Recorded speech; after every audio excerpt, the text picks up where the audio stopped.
What is up, guys? Welcome back to Reject Films. Back with another review for you guys from Wild Eye Releasing. This is the last one I had to watch and review from the last batch of films they sent me. I was kind of holding off on this one, partly because I heard this one was actually pretty decent from a lot of people, and secondly because I'm not the biggest fan of werewolves. I prefer like vampires and zombies and things like that more, but I do enjoy werewolf films as well. It's just not my favorite like subgenre. But yeah, I heard a lot of people say there was references to American Werewolf in London in here, which I haven't seen that movie in so long that I'm sure there's a lot of shit I missed. But I definitely see like their homage to it in certain scenes for sure. And yeah, this movie was it wasn't as bad as some that I've seen, but it wasn't necessarily great either. I'll do like a quick synopsis for you real quick. It's pretty much starts out with the movie. Inside of the movie, they're making a zombie film while everything else is going on with the werewolves.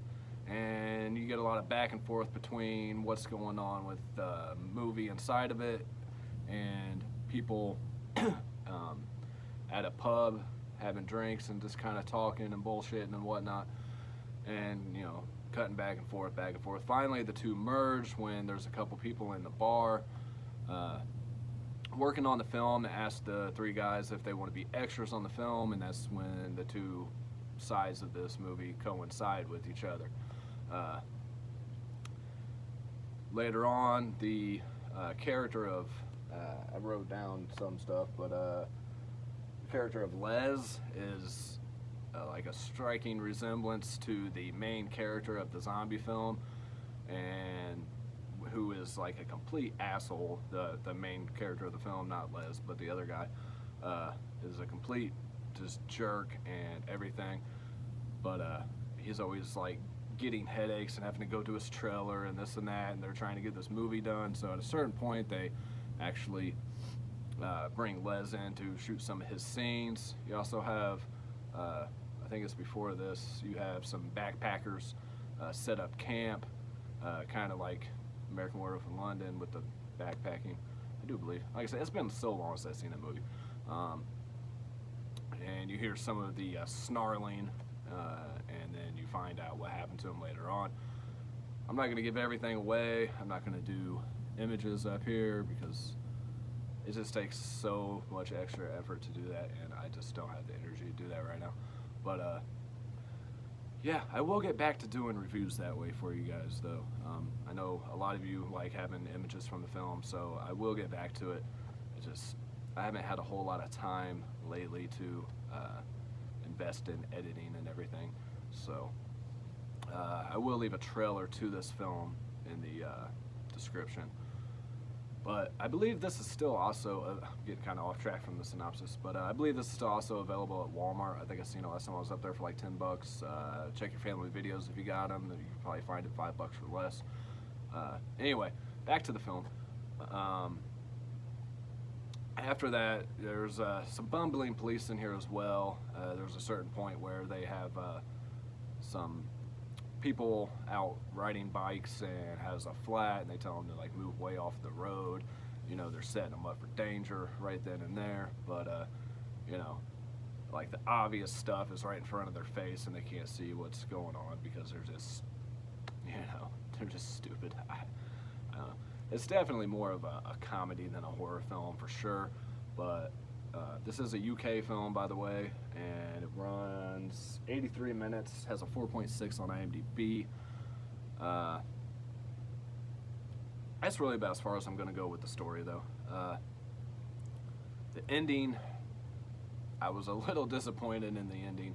And I will say, a lot of people were kind of giving shit to the effects, and they're not great, but they are practical, and I respect that. And I think if they would have went with some CGI, that it would have been probably worse doing that because of the budget of the film. I don't think the CGI would have worked. So I always respect practical effects over CGI anyways. There is one kind of transformation scene. You don't see like the whole transformation, but There is one of those towards the end. You don't even see any of the werewolves until like an hour into this film. You hear, like I say, some of the noises, some of the snarling with the campers, the backpackers. You know, there's like people disappearing left and right off of this film, and I'll say the person they were looking for was kind of right in front of their face the whole time. But I mean, the ending, after the ending, I mean, there's no like after credit scene, but after they take care of the problem, there is, like, you know, a prelude to a sequel if they wanted to, or whatever. You know how horror films are. There's always that one last scare, or that one last, you know, I'm not dead type moment or whatever. But I mean, this film's definitely worth checking out, especially if you guys are huge fans of werewolves and fans of American Werewolf in London. And it kind of had that, like, hot fuzz, not really hot fuzz, but it just, I mean, it seemed kind of familiar with the bumbling British police and everything like that. And yeah, I mean, I didn't love it, I didn't hate it. I'm right there with IMDb, you know, probably a 5 out of 10, maybe a little bit less. So the 4.6 is pretty spot on. I mean, if you could find it like 2 for $3 at Family Video. I had to get a drink after watching this, just to, yeah. But yeah, like I say, not bad, not great. There is no special features on here whatsoever. I think there's like 2 trailers at the beginning, and that's really about it. I believe I already showed, like, here's the disc art as well. I mean, the cover art is awesome. I mean, how could you say no to that cover, you know? But definitely one of their better releases that I've seen from them, honestly. I mean, a lot of their stuff is hit and miss, and, you know, I don't regret spending 83 minutes of my life watching this. I had nothing better to do on a Wednesday night besides finish watching this, have a drink, and do this review. So, yeah.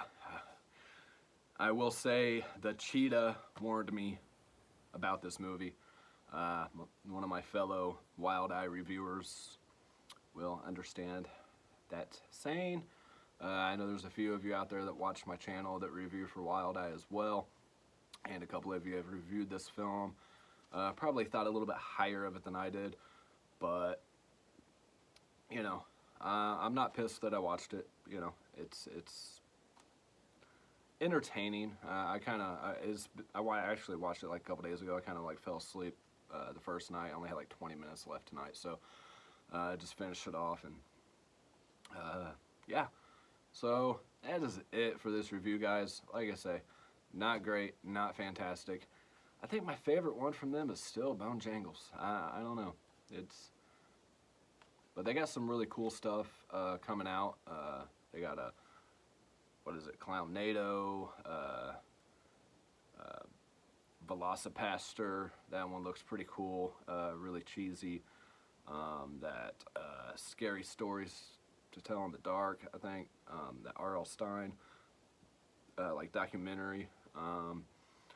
Yeah, they definitely have some interesting films on the horizon, so I'm definitely going to try to request a couple of those for sure. And yeah, they're definitely getting better releases lately. So I'm running out of breath already, like I was watching Cops or something.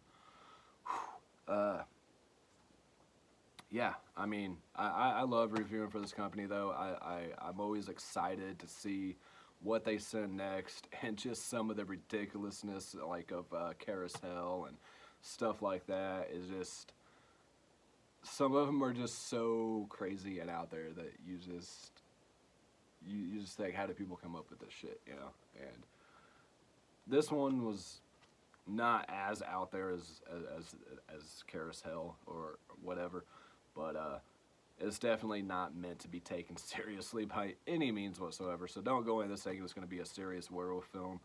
I think looking at the case, you would probably think that it is, and even reading the back of this, you would think that it is, but it is not. So if you like zombies and you like werewolves, definitely check out the Snarling from 2018. And I mean, it's a cheesy, low budget horror film with some humor and everything. So yeah. All right, that is it for this review, guys, and I will see you on the next one. Until then, peace, love, happiness to all y'all, and let me know if there's anything out there from Wild Eye that I haven't reviewed that you guys would like me to review, and I'll try to like request it or whatever, and you know, take it from there. I haven't tried to request anything from them yet, so this will be my first time. We'll see what happens. All right, later.